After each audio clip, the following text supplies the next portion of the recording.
নমস্কার। YouTube channel Malay Bandyopadhyay আপনাকে স্বাগত জানাচ্ছি। আজকে আমি যে বিষয়ের উপর আলোচনা করব সেই বিষয়টি হচ্ছে সাইবার সিকনেস। মানে হচ্ছে দীর্ঘক্ষণ কম্পিউটারে, ল্যাপটপে বা অন্যান্য ডিজিটাল মিডিয়ায় দীর্ঘক্ষণ সময় ব্যয় করার ফলে যে মানসিক ও শারীরিক ক্লান্তি দেখা দেয়, আজকে এই প্রসঙ্গেই আমার কথা বলার চেষ্টা। তো বন্ধুরা,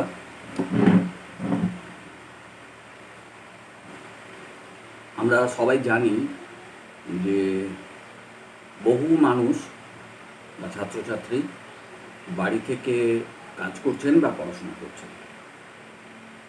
আর ভার্চুয়ালি কাজই হোক আর পড়াশোনাই হোক, এর জন্যে কী হচ্ছে না, ঘন্টার পর আর ঘন্টা তাদের কম্পিউটার বা মোবাইল স্ক্রিনের সামনে ব্যয় করতে হচ্ছে। এই যে দীর্ঘ সময় ধরে কম্পিউটার স্ক্রিন বা মোবাইল স্ক্রিনের সামনে বসে থাকা, এর ফলে হচ্ছে কি, সকলের মধ্যেই একটা অদ্ভুত অসুস্থতা লক্ষ্য করা যাচ্ছে। এবং বিশেষজ্ঞরা বলছেন যে এই যে অসুস্থতা, এর নাম হচ্ছে কি না, সাইবার সিকনেস। আমরা জানি যে সাইবার সিকনেস একটি নতুন পরিস্থিতি বা নতুন ওষুধ। সাইবার প্রবলেমের সঙ্গে আমাদের সকলেরই প্রায় পরিচিত আছে, কিন্তু এই সিকনেস ব্যাপারটি নতুন সংযোজন। রোগটি বর্তমানে ব্যাপক আকারে ছড়িয়ে পড়ছে, কেননা বেশিরভাগ মানুষ ও কম বয়সী ছেলেমেয়েরা দীর্ঘক্ষণ ধরে কম্পিউটার, ল্যাপটপ বা মোবাইল স্ক্রিনের দিকে তারা তাকিয়ে থাকছে কাজের জন্যে এবং পড়াশোনার জন্যে। এটা বলা উচিত হবে না যে তারা এমনি এমনি তাকিয়ে আছে। ব্যাপারটা হচ্ছে তারা তাকিয়ে থাকতে বাধ্য হচ্ছে। যারা ধরুন অফিসে ওয়ার্ক ফ্রম হোম করছেন, তাদের তো কাজ করতেই হবে, সুতরাং ল্যাপটপ বা কম্পিউটারে বসে থাকতেই হবে। আর ছাত্রছাত্রীদের এখন তো স্কুল টুল সব বন্ধ, সুতরাং তাদের মোবাইলের সামনে বসে থাকা বা ল্যাপটপের সামনে বসে থাকা, এগুলো তাদেরও করতে হচ্ছে, কেননা পড়াশোনাটা এখন পুরোপুরি অনলাইন হয়ে গেছে। তো এই যে দীর্ঘক্ষণ ধরে এই স্ক্রিনের সামনে বসে থাকা, নিজেকে প্রজেক্ট করা, এর ফলে একটা রোগের প্রাদুর্ভাব ঘটেছে অনেকের মধ্যেই। এবং এই রোগের লক্ষণ সেগুলো হচ্ছে মাথা ঘোরা, মাথার যন্ত্রণা, গা বমি, গলা জ্বালা জ্বালা করা এবং বারবার টয়লেট যাওয়ার ইচ্ছা, ঘুম ঘুম ভাব, একটা আলস্য, বিরক্তি, সবসময় একটা রেস্টলেসনেস, বা এই যে দীর্ঘক্ষণ ধরে বসে থাকা, এর প্রতি একটা অনাসক্তি, এইগুলো হচ্ছে সাইবার সিকনেসের মূল আপনার লক্ষণ।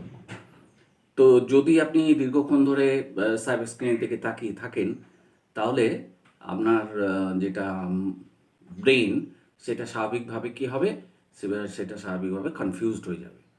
সে আপনার চোখ থেকে যে ভিজুয়াল মেসেজ যাচ্ছে, তা আপনার ইনার ইয়ার এবং অন্যান্য রিসেপ্টরের সঙ্গে তালমেল ঘটাতে পারছে না, এবং সেন্ট্রাল নার্ভাস সিস্টেমকে ঠিকমতো সিগন্যালও পাঠাতে পারছে না।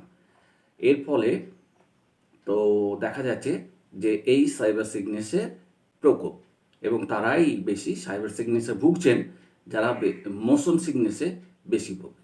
মোশন সিকনেস মানে হচ্ছে কি, একটু যেমন ধরুন গাড়িতে আপনি চললেন, হঠাৎ গা বমি বমি করলো, অসুস্থতা দেখা দিল, মাথা ঘোরা, হঠাৎ বমি বমি পাওয়া, এইসব ব্যাপারগুলো আর কি। অনেকের মধ্যেই এই রোগটা আছে, কম বয়সীদের মধ্যে আছে, বয়স্ক লোকেদের মধ্যেও আছে। সুতরাং বিশেষজ্ঞরা বলছেন যারা বেশি মোশন সিকনেসে ভোগেন, তাদের এই সাইবার সিকনেস হওয়া অত্যন্ত একটা স্বাভাবিক ব্যাপার। তবে সাইবার সিকনেসের যে ব্যাপারটা, সেটার সঙ্গে মোশন সিকনেসকে এক করে ফেললে ঠিক হবে না। তো সাইবার সিকনেসের শিকার হতে হচ্ছে এখন সবাইকেই, বাচ্চা থেকে বড় সবাইকেই।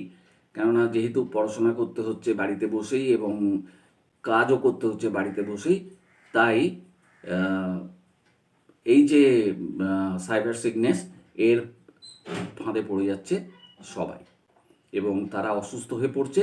এর কারণে বাচ্চাদের বাবা মারা যথেষ্ট উদ্বিগ্ন এবং বিশেষজ্ঞদের মধ্যেও এটা একটা চিন্তার উদ্রেক করেছে যে এই সাইবার সিকনেস এড়াতে অন্য কোনো পদ্ধতি চালু করা যায় কিনা।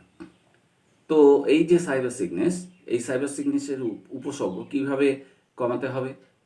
কমানো যেতে পারে এইভাবে যে আপনি যে বিনোদনের জন্য যে টাইমটা স্ক্রিনে দেন, সেই টাইমটা কিন্তু আপনাকে একবারও দেওয়া যাবে না। যদি সম্ভব হয় তাহলে ভার্চুয়াল কনফারেন্সে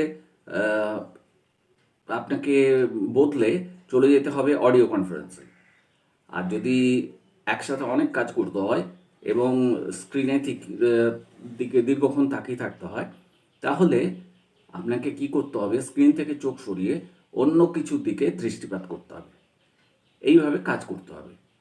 তো চোখকে আপনাকে ছুটি দিতেই হবে, কেননা চোখ এক নাগাড়ে অনেকক্ষণ স্ক্রিনের দিকে তাকিয়ে থাকছে।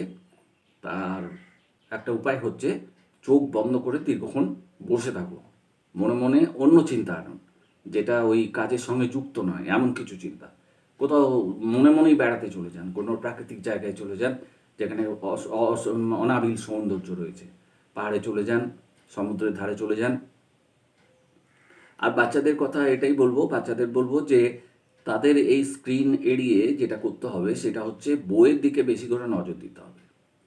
স্ক্রিনে বইপত্র না পড়ে সেটা কি করতে হবে না, বই বা প্রিন্ট আউটের দিকে নজর দিতে হবে বেশি করে।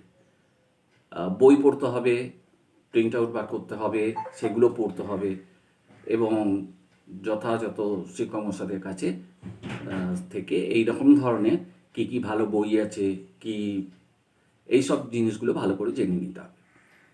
আর যেটা একদমই বাচ্চাদের করা যাবে না সেটা হচ্ছে গেম খেলা। গেম খেলা বন্ধ করতে হবে, কারণ এই গেম খেললেও স্ক্রিনের দিকে অনেকক্ষণ তাকিয়ে থাকতে হয়। পড়াশোনা করা এবং গেম খেলা দুটোই একসাথে কিন্তু করা যাবে না, এটা মনে রাখতে হবে। আর এর যেটা নিয়মবিধি, যেগুলো ধরুন খুব গা বমি বমি করছে বা এরকম একটা আলস্য লাগছে বা একটা মাথা ঝিমঝিম করছে, এরকম ব্যাপার কমাতে কি করতে হবে না, লেবু আর আদা বেশি করে খেতে হবে।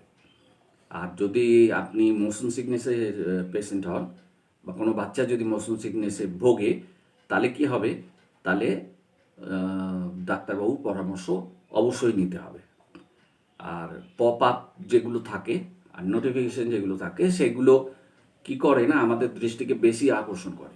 তো ওই দৃষ্টি আকর্ষণীয় জিনিসগুলোকে একদম বন্ধ করে দিতে হবে এবং কম্পিউটার স্ক্রিন থেকে যাতে মুছে যায় তার ব্যবস্থা করতে হবে।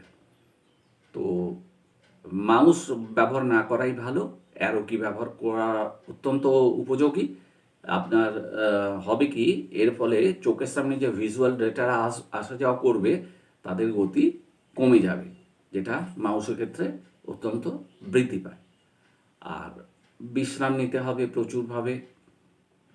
আর স্ক্রিনে বেশি যদি আপনি সময় দেন তাহলে কিন্তু আপনাকে পেট ভরে খাওয়া একদমই চলবে না।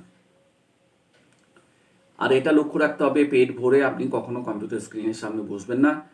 আর যে ঘরে আপনি কম্পিউটারে কাজ করবেন বা বাচ্চারা যারা পড়াশোনা করবে, অনলাইন পড়াশোনা করবে বা অনলাইন টিউশন নেবে, তাদের ক্ষেত্রে এটাই বলা যে ঘরে যেন পর্যাপ্ত আলো থাকে, বাতাস থাকে এবং সেই ঘরে যেন কোনো রকম কোনো উগ্র গন্ধ না থাকে।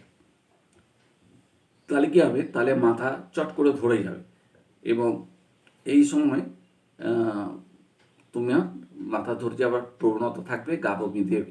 সুতরাং এই জিনিসগুলো অ্যাভয়েড করতে হবে।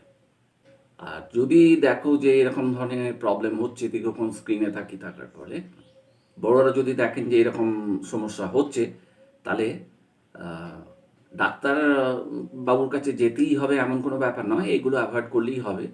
এই সচেতনতা একটু বৃদ্ধি করতে হবে। আর যদি মনে হয় যে শরীরে খুব বেশি রকম আলস্য, খুব বেশি রকম মাথা ধরা, গা বমি ইত্যাদি লাগছে, তখন ডাক্তারবাবুর কাছে গিয়ে তার পরামর্শ নেওয়াই ভালো। আর এই এই প্রসঙ্গে আর একটা কথা যেটা বলা হয় যে যদি বেশিরভাগ সময় আপনাকে অনলাইনে কাজ করতে হয়, তবে আহ, অবশ্যই আপনি ডাক্তারবাবুর সঙ্গে পরামর্শ করে একবার জেনে নিন যে এই যে দীর্ঘক্ষণ আমাকে অনলাইনে কাজ করতে হচ্ছে, এর ফলশ্রুতি হিসেবে কি কি ঘটতে পারে এবং তার প্রতিকার ডাক্তারবাবু কি দিতে পারেন। তো সাইবার সিকনেসের প্রধান উপসর্গ হলো গা বমি ভাব, মাথা ঘোরা। কিন্তু এই গা বমি ভাব, মাথা ঘোরা অন্য কারণেও হতে পারে, সুতরাং সাইবার সিকনেসের জন্যই হচ্ছে এটা বলা উচিত হবে না। তবে যেহেতু সাইবার সিকনেসের সঙ্গে এই লক্ষণগুলি মানে যুক্ত হচ্ছে, সেই জন্যে এই দিকে একটু নজর দেওয়া দরকার। আর সাইবার সিকনেস তখনই দেখা যায় যখন চোখ আর আমাদের যে ইনার ইয়ার, যে তখন আমাদের মস্তিষ্ককে যখন মানে ভুলভাল মেসেজ দেয়, তখনই এই সাইবার সিকনেস হয়। তো সাইবার সিকনেসকে এড়ানো যায় যদি স্ক্রিনের দিকে এক দৃষ্টিতে না তাকিয়ে খেপে খেপে মানে একটু অন্যদিকে তাকালেন আবার স্ক্রিনের দিকে তাকালেন, এইভাবে যদি করতে পারেন তাহলে, এবং মাঝে মাঝে দীর্ঘ সময় চুপচাপ বসে চোখ বন্ধ করে অন্য কিছু ভাবা, যেগুলোর কথা আমি আগে বললাম, এগুলো করার চেষ্টা করে, তবে অনায়াসেই এই সাইবার সিকনেসের হাত থেকে এড়ানো যায়। আর যদি দেখেন প্রবলেম খুব বেশি হচ্ছে, তাহলে কিন্তু অবশ্যই ডাক্তারবাবুর পরামর্শ নিয়ে সেই রকম ধরনের, ডাক্তারবাবু যেরকমভাবে বলবেন সেরকম ধরনের কাজ করলেই মনে হয় ভালো হবে। কেন, কাজ করে খেতে হবে আর বাচ্চাদেরও পড়াশোনা করতে হবে, সুতরাং দুটো বিষয়ই মানে অত্যন্ত জরুরি। এই দুটোকে তো আর অ্যাভয়েড করা যাবে না। আর এই দুটোকে করতে গেলে কম্পিউটারের সামনে বা ল্যাপটপের সামনে, মোবাইল স্ক্রিনের সামনে দীর্ঘক্ষণ বসে থাকতেই হবে। থাকুন, কিন্তু ব্যাপারটা হচ্ছে যে যে একটু বুঝে সুঝে থাকুন আর কি, যে একঘেয়ে না থেকে অনেকক্ষণ খেপে খেপে থাকুন, চোখ বন্ধ করুন, এরকম ধরনের ছোটোখাটো কিছু ব্যাপার, এগুলো মেনটেন করলেই দেখবেন আপনি অনেক ভালো থাকছেন।